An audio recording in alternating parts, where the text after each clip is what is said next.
जीवन में कभी गरीब नहीं रहोगे यदि कर लिया यह काम। दोस्तों, इस दुनिया में हर आदमी चाहता है कि उसकी गरीबी दूर हो और वह एक अमीर इंसान बन जाए, क्योंकि गरीबी तन और मन दोनों से बहुत ही दुखदाई होती है। आज इस छोटी सी कहानी के माध्यम से हम सब ये सबक लेंगे कि किस प्रकार से हमारी गरीबी दूर हो सकती है और हम भी एक अमीर इंसान बन सकेंगे।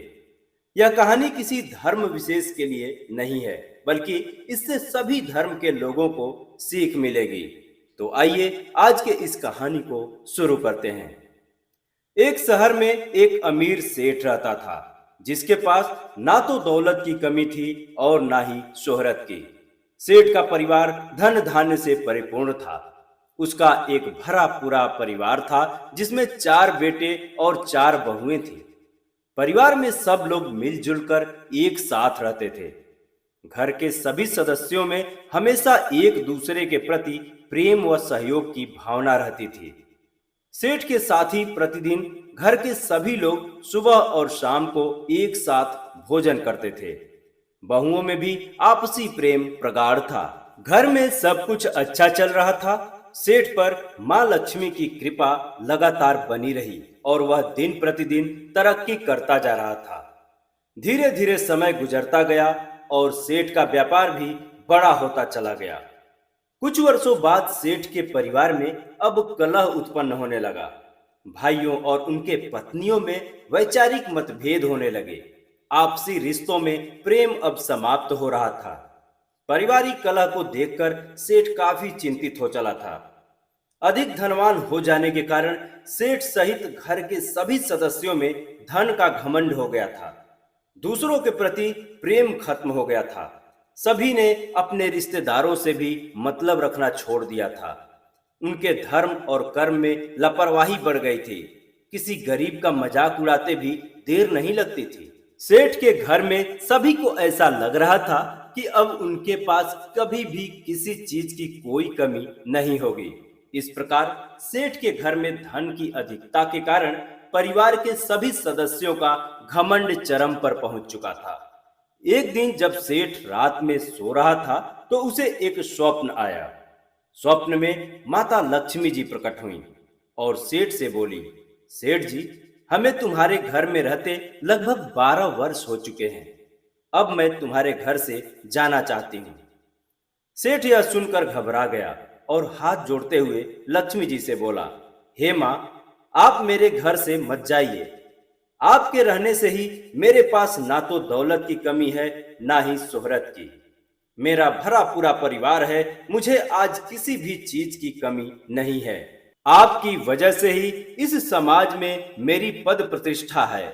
यदि आप मेरे घर से चली गई तो मेरा सब कुछ समाप्त हो जाएगा। मैं बर्बाद हो जाऊंगा माँ। मैं अमीर से भिखारी बन जाऊंगा। इसलिए आप ऐसा ना करें। माँ लक्ष्मी जी ने सेठ से कहा, मैं हमेशा एक जगह नहीं ठहरती। अब मुझे तुम्हारे घर से जाना ही होगा। तब सेठ ने कहा, हे माँ, आपके मेरे घर रहने से मुझे या मेरे परिवार के सभी सदस्यों को किसी भी चीज की कोई कमी नहीं है और इसी कारण से मैं या मेरे घर के अन्य लोगों ने किसी दूसरे व्यक्ति से मतलब नहीं रखा। यहाँ तक कि अपने सगे संबंधियों से भी कोई रिश्ता नहीं रखा। किसी दूसरे की परवाह तक नहीं की, ना ही किसी मंदिर में माथा टेकने गया और ना ही किसी के सुख दुख में भागीदार बना। ऐसी स्थिति में यदि आप मुझे छोड़कर चली गई तो मेरा क्या होगा? लक्ष्मी जी ने सेठ से कहा, सेठ जी, मैंने आपसे ये तो कभी नहीं कहा कि आप अपने सारे संबंध, सारे रिश्ते नाते छोड़ दीजिए। आपसी प्रेम व्यवहार को छोड़ दीजिए। किसी दुखिया की मदद न कीजिए या मंदिर में माथा टेकने मत जाइए। सेठ जी, मेरा तो जाना तय है। मुझे जाना ही होगा। सेठ ने कहा, हे माँ, मैं आपका बहुत बड़ा भक्त हूँ। मैं आपसे बहुत प्रेम करता हूँ। यदि आप मेरे घर से चली गई तो मुझे कोई नहीं पूछेगा। मैं भिखारी हो जाऊंगा। मुझ पर दया करो माँ। तब लक्ष्मी जी ने कहा, सेठ जी, मैं जाऊंगी तो जरूर, लेकिन उससे पहले मैं आपको एक वरदान देकर जाऊंगी। बताओ, क्या मांगना चाहते हो? चूंकि वरदान एक ही मांगना था, ऐसे में सेठ सोच में पड़ गया कि कौन सा वरदान मांगूं। फिर सेठ ने लक्ष्मी जी से कहा, हे माँ, पहले मैं अपने घर वालों से भी विचार विमर्श कर लेना चाहता हूँ, फिर वरदान मांगूंगा। आप फिर कल आना। लक्ष्मी जी ने कहा, ठीक है, जाओ, पर ध्यान रहे कि एक ही वरदान मांगना है। यह कहकर लक्ष्मी जी सेठ के स्वप्न से चली गईं। दोस्तों, यह सच कहा गया है कि जो चतुर लोग होते हैं वह किसी भी निर्णय को लेने से पहले अपने परिवार के लोगों से सलाह अवश्य कर लेते हैं, फिर निर्णय लेते हैं। और सेठ ने भी ऐसा ही किया। सुबह उठते ही सेठ ने अपने परिवार के सभी लोगों को एक साथ बैठाकर सारी बातें बताई और कहा कि लक्ष्मी जी जब चली जाएंगी तो हम सभी लोग कंगाल हो जाएंगे, और उन्होंने एक ही वरदान देने के लिए कहा है। ऐसे में मेरे समझ में नहीं आ रहा है कि मैं क्या वरदान मांगूं। परिवार के सभी सदस्यों ने अपनी अपनी सलाह दी। जब सेठ ने अपने बड़े बेटे से पूछा कि बेटा, तुम बताओ, लक्ष्मी जी से मैं क्या वरदान मांगूं? बड़े बेटे ने कहा, पिताजी, सीधी सी बात है, लक्ष्मी जी के चले जाने के बाद हमारे पास धन दौलत नहीं रहेगा, इसलिए उनसे भरपूर सोना और जवाहरात मांग लीजिए। फिर सेठ ने यही सवाल अपने दूसरे बेटे से पूछा। दूसरे बेटे ने कहा, पिताजी, आप इस शहर के सभी अस्पतालों और स्कूलों को मांग लीजिए, क्योंकि इन दोनों जगहों से पैसों की खूब कमाई होती है। फिर सेठ ने तीसरे बेटे से पूछा, तो तीसरे बेटे ने कहा, पिताजी, आप इस शहर की सड़क के किनारे की सारी जमीनें मांग लीजिए, जिससे सड़क के किनारे दुकानें बनेंगी और उससे बहुत सारे पैसे किराए से मिलेंगे। फिर सेठ ने अपने सबसे छोटे चौथे बेटे से पूछा, तो छोटे बेटे ने कहा, पिताजी, ना तो आप सोने जवाहरात मांगे, ना ही स्कूल अस्पताल, और ना ही मांगे जमीन। लक्ष्मी जी से मांगना ही है तो सिर्फ यही मांगिए कि उनके चले जाने के बाद भी हम सभी परिवारजनों में आपसी प्रेम और सहयोग बना रहे। सेठ ने सभी की बातों को ध्यानपूर्वक सुना और विचार करने लगा कि किसकी सलाह उपयुक्त है। शाम हो गई। सेठ भोजन करने के बाद रात को अपने कमरे में सोने चला गया। सेठ के मन में कौतूहल मचा हुआ था कि लक्ष्मी जी से वह कौन सा वरदान मांगे। रात को लक्ष्मी जी सेठ के स्वप्न में आईं और बोली, सेठ जी, आपने तो अपने पूरे परिवार से सलाह मशवरा कर लिया होगा, मांगिए, क्या वरदान चाहिए? ध्यान रहे, मैं एक ही वरदान दूंगी।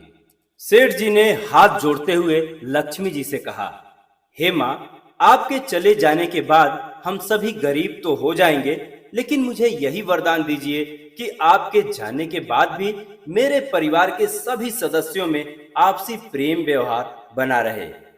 लक्ष्मी जी ने सेठ से कहा, एक बार और ठीक से सोच लीजिए सेठ जी, मैं आपको फिर एक मौका दे रही हूँ, कोई दूसरा वरदान भी मांग सकते हैं। सेठ ने कहा, नहीं माँ, मैंने अच्छे से सोच विचार कर लिया है, आप मुझे बस यही वरदान दीजिए कि आपके जाने के बाद भी मेरे बेटों बहुओं सहित पूरे परिवार में हमेशा प्रेम और आपसी सहयोग बना रहे। सेठ की इन बातों को सुनकर मां लक्ष्मी बहुत प्रसन्न हुई और कहा, सेठ जी, आप परेशान ना हो, अब मैं आपके घर को छोड़कर नहीं जाऊंगी। लक्ष्मी जी की यह बात सुनकर सेठ ने आश्चर्य से पूछा, हे माँ, अभी आप तो कह रही थी कि आप मेरा घर छोड़कर चली जाएंगी, पर अब कह रही हैं कि मैं नहीं जाऊंगी। यह रहस्य मेरे समझ में नहीं आ रहा है। लक्ष्मी जी ने कहा, सेठ जी, यही तो रहस्य है। जिस घर में प्रेम होता है, एक दूसरे के प्रति सहयोग होता है, परिवार के सदस्यों में सहनशीलता होती है, अनुशासन होता है, परिवार में कलह नहीं होता, लड़ाई झगड़े नहीं होते, मैं उसी घर में तो रहती हूँ। और आपने मुझसे वही वरदान मांग लिया है, तो भला मैं आपके घर को छोड़कर कैसे जा सकती हूँ? लक्ष्मी जी की यह बात सुनकर सेठ के चेहरे पर खुशियां लौट आईं और वह मां लक्ष्मी को बारंबार प्रणाम करते हुए गहरी निद्रा में सो गया। और जब वह सुबह जगा तो देखा कि उसके घर में वही पहले वाला प्रेम व्यवहार उसके घर में पुनः वापस लौट आया था। तो दोस्तों, इस कहानी को सुनने के बाद हमें यही शिक्षा मिलती है कि जिस घर में परिवार के सदस्यों में आपसी प्रेम और स्नेह होता है, एक दूसरे की भावनाओं का सम्मान होता है, जहां कलह नहीं होता, लड़ाई झगड़े नहीं होते, ऐसे ही घरों में माँ लक्ष्मी का वास होता है। उस घर की तरक्की होती है और उस घर में कभी भी धन का अभाव नहीं होता है। यही कटु सच्चाई है। तो दोस्तों, ये कहानी आपको अच्छी लगी हो तो एक लाइक कर दीजिए, चैनल को सब्सक्राइब करके मेरा मनोबल बढ़ाइए, ताकि मैं आपके लिए एक से बढ़कर एक कहानियां लेकर आता रहूं। मिलते हैं दोस्तों अगले वीडियो में किसी नई कहानी के साथ। तब तक के लिए नमस्कार।